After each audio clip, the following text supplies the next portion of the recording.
If you missed class on Thursday when we did the global wind patterns notes, you can do this now. So there's an assignment in Google Classroom and called Global Winds, and it's got the organizer that you'll type your notes into. So you may have to maybe go half and half on your screen, make this window half the screen, and then pull up the notes on the other half of the screen so you can watch while you're typing, and that might make it a little bit easier. So we've already talked about local winds, and now it's time for global winds. On your organizer on Google Classroom, if you look on the left-hand side, you'll see a box, and it's got 3 blue items written in it and then 2 red items. This box on the left side is where you're going to write your notes. And then we're going to go ahead and label the diagram that's in the center. So our first one is the polar easterlies. And here's what you need to type in: that cold, dense air sinks and moves away from the poles. The Earth's rotation causes them to shift towards the west. So what that means, and make sure you're listening to this and pause me to copy the notes. This means that the winds, the air at the poles, the North and South Pole, are cold, as you know. Cold air sinks. Now that sinking air wants to flow straight down south or straight north. However, the Earth is spinning. So if you remember back to my wind lecture, and we talked about the Coriolis effect. So because the Earth is spinning, instead of those winds going straight north or straight south, they're actually veering off to the west. So think about the video you watched with the guys on the rotating platform. Even though they were throwing the ball straight, because the platform was moving, the ball was actually appearing to curve. And the same thing happens with the winds. So those are the polar easterlies. Another thing you need to remember is how winds are named backwards. So the easterlies are actually blowing to the west. And that's probably the most confusing thing about this unit, to remember that easterlies are going west, westerlies are going east. You know, a north wind is blowing south, the south wind is blowing north.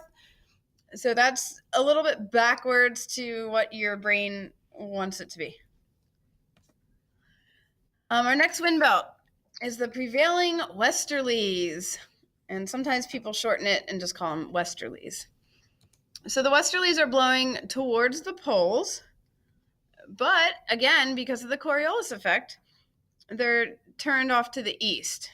So they're called westerlies, which tells you right away that they are blowing towards the east. This wind belt plays a very important part in the U.S. weather. So again, make sure you pause while you write this and then hit play again as I explain it to you. So the weather in the United States tends to travel from west to east. And when meteorologists are trying to predict the weather, they'll take a look at what's happening over on the West Coast out in California, and then they try to figure out what that weather pattern is going to look like as it travels across the United States and gets to Pennsylvania.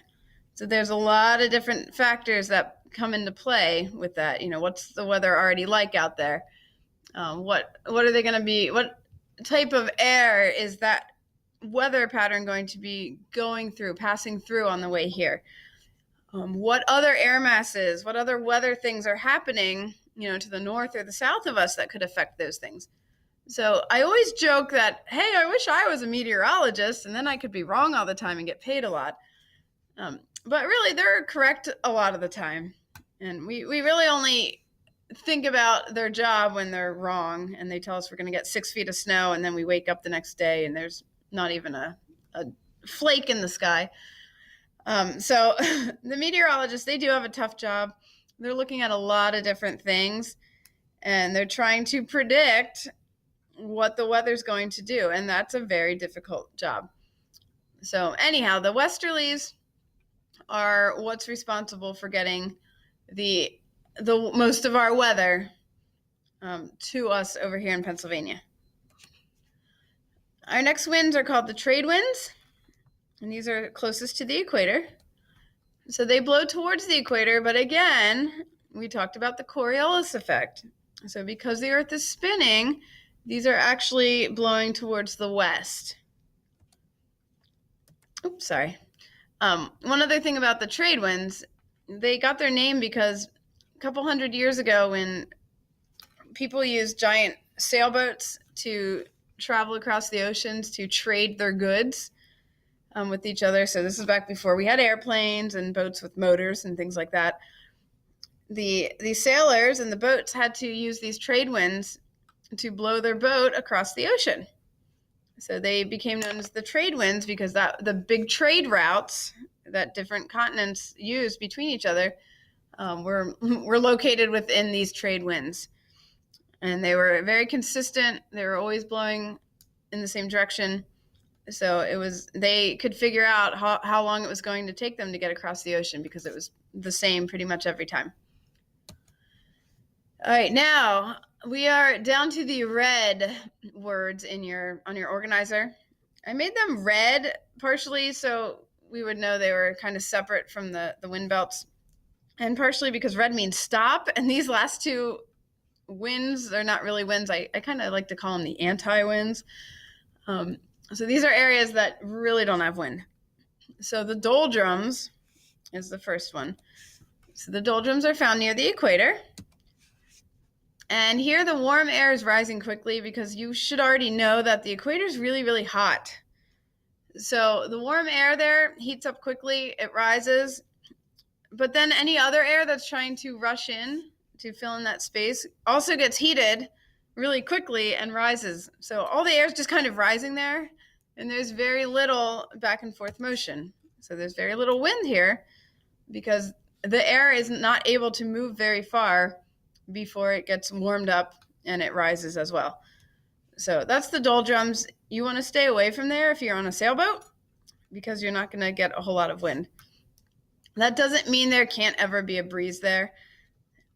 We can still get local winds.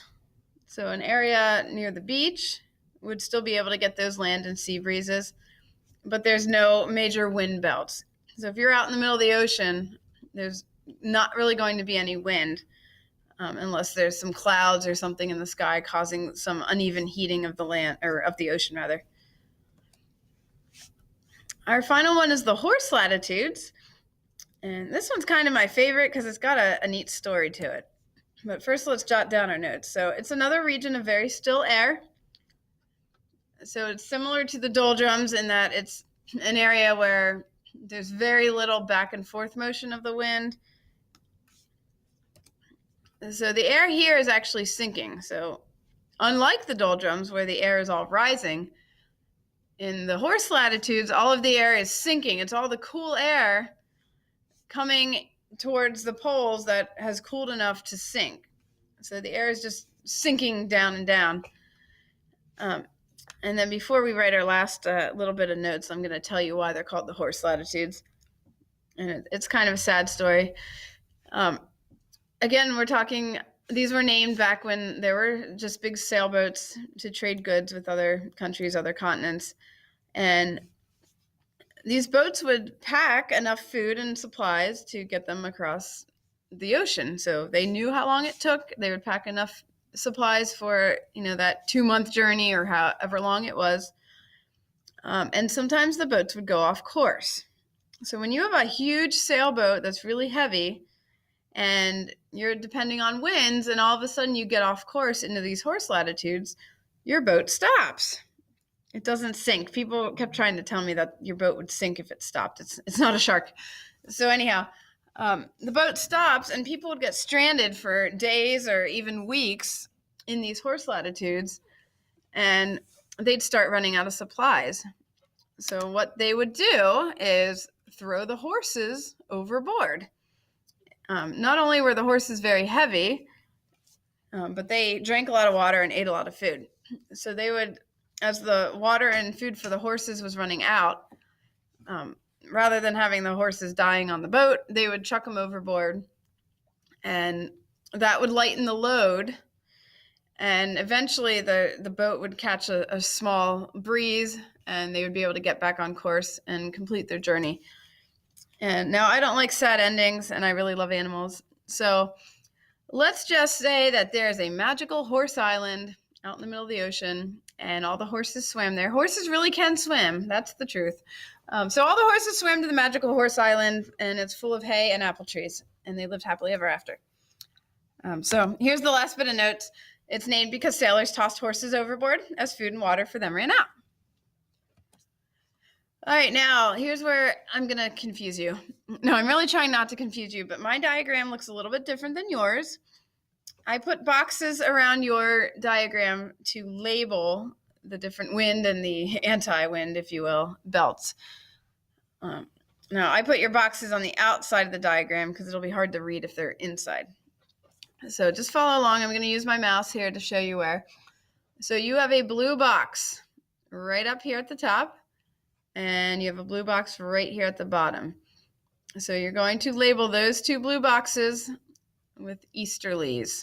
So those are your easterlies, the box on the top, the box on the bottom. I also color-coded the boxes to match the colors over on your notes on the left. Your next two, so you have another box here, right there, and down here. Those are going to be labeled westerlies. And they're labeled on my diagram. I just have them, oops, wrong button. I just have them in the middle, not in the boxes.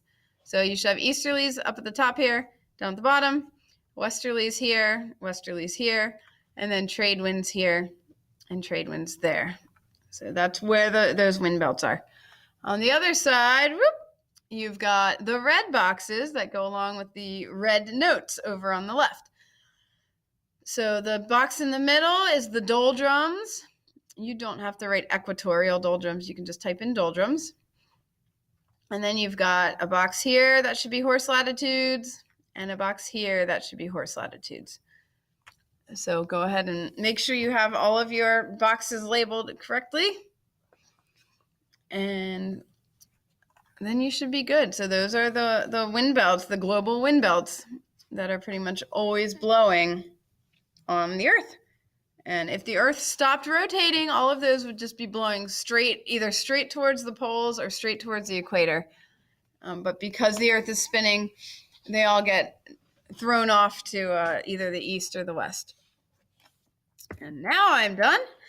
So you can finish that up. If you want to, you can click turn in. It doesn't make a difference. These are your notes. They're not getting graded. So you'll have access to see them no matter what, whether they're turned in or not. So that's it. Have a lovely day. Bye.